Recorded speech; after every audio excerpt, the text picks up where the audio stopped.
I'm Kelvin Thompson. Over the decades, I've learned a few things about blended course design, teaching, and learning, and I'm sharing those in this series of brief topical video nuggets. Today's nugget is blended learning can be strategic. Blended learning can be strategic.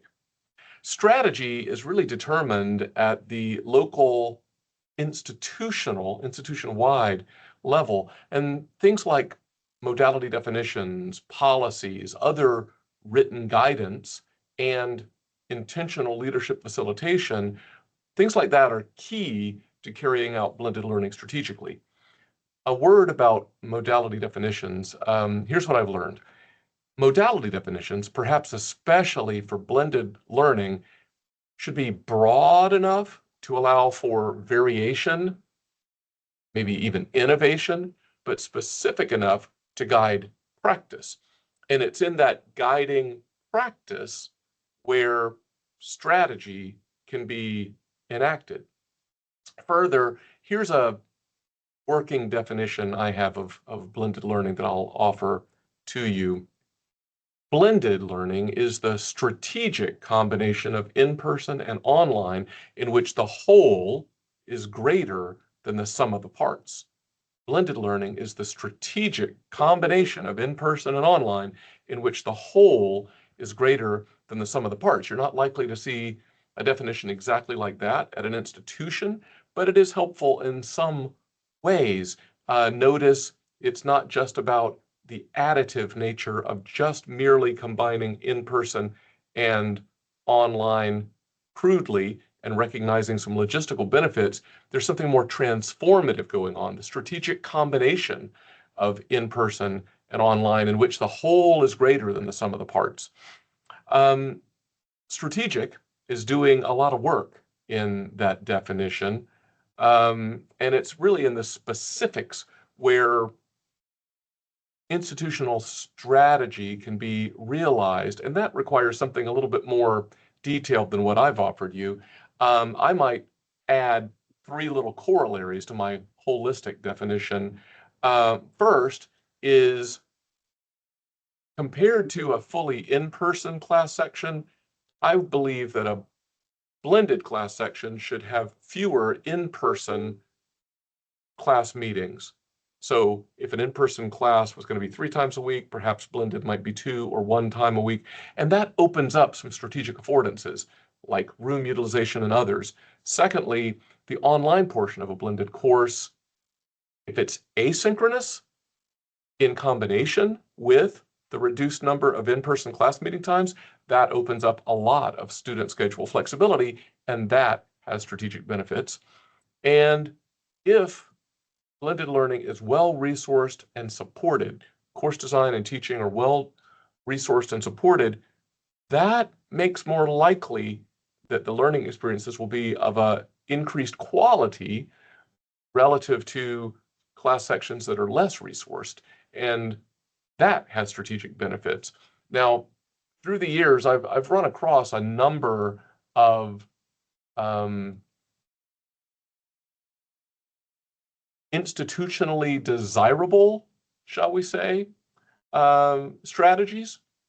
So the tool for thinking in this nugget is going to be a little summation of some of those quickly. We've alluded to some of these. One is the maximizing of classroom space utilization. Blended learning allows you to fit more than one class section in the space and time that would typically be allotted for one in-person class.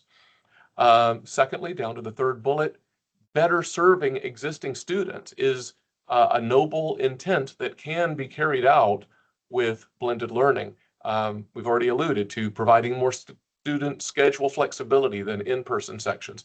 That allows you to perhaps retain, to keep current students, because if they're not served well with your institution, they'll go somewhere else. And those quality affordances that we mentioned could potentially increase student success, retention, and satisfaction. And there's even true story institutions that have realized solutions to logistical problems such as parking challenges and printing costs. Reach out, I'll tell you the story. But that second bullet, increasing enrollment, recruiting new students, that's a harder one to achieve. It's one that I've seen institutions pursue or attempt to. Perhaps marketing student schedule flexibility of reduced seat time blended courses, that might have some short-term benefits. It might be doable, but pursuing blended solely as a gateway to online for faculty who haven't been designing and teaching online, that might be a tougher row to hoe.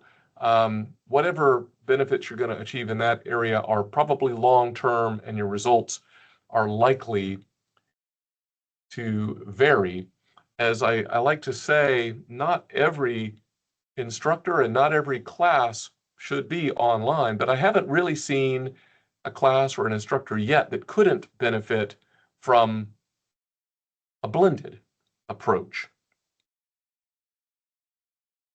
But in a nutshell, an increasing proportion of well-designed and supported blended classes can yield strategic benefits to an institution, but those strategic benefits must be identified and pursued intentionally to be realized. I'd like to leave you with a few resources if you'd like to dig a little bit deeper.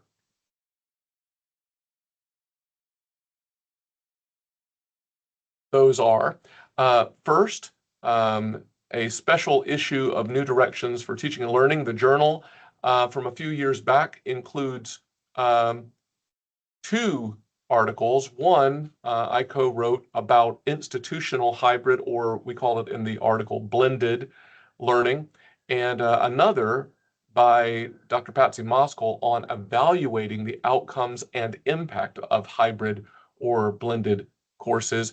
And at the time of this recording, both of those articles are free and public in their full text forms online. Thirdly, while not blended specific, this book chapter by Reagan et al. Is really about online institutional initiatives, but many of the topics and ideas and resources in that book chapter are applicable to blended implementations as well. Well, that's it for this blended nugget. There's a lot more to unearth, so keep coming back and keep exploring on your own so that you can make blended the best that it can be.